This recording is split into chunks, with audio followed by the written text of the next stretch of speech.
Chinese president had a phone call with the U.S. President-elect Donald Trump. Our correspondent Nathan King has the details on what they discussed. Chinese President Xi stressed the positive in China-US relations in his call with now President-elect Trump.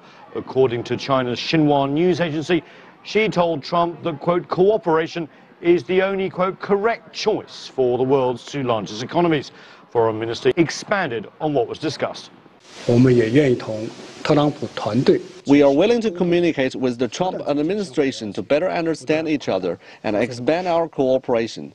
Just as our President Xi Jinping expressed in his congratulatory message, China maintains the principle of non-conflict, mutual respect and mutual benefit, and China will seek further progress in bilateral relations. This is a roadmap for our relations, and we are ready to work with the U.S. on that. According to Chinese media reports, U.S. President-elect Trump thanked President Xi for his congratulations and said he agreed with Xi's outlook on China-US relations. However, as we've all witnessed, candidate Donald Trump has some policy proposals that will not sit well in Beijing. Trump vowed to label China a currency manipulator on day one in office. He said he would rip up the Iran nuclear deal inked with China and other world powers.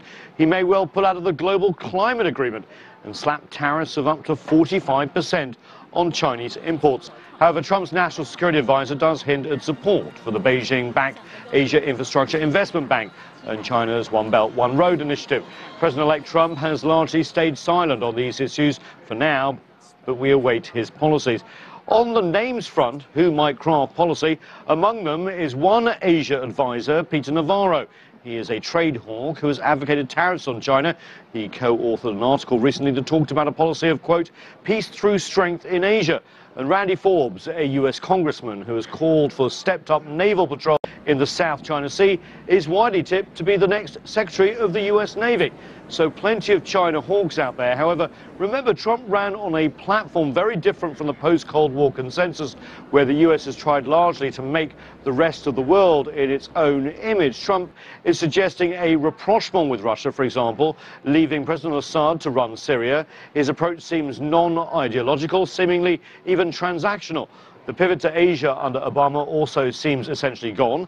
The trade deal, the TPP, is going nowhere. The military alliance structure even being called into question by the U.S.'s closest ally in the region, the Philippines. So what replaces all this remains to be seen. Nathan King, CCTV, Washington.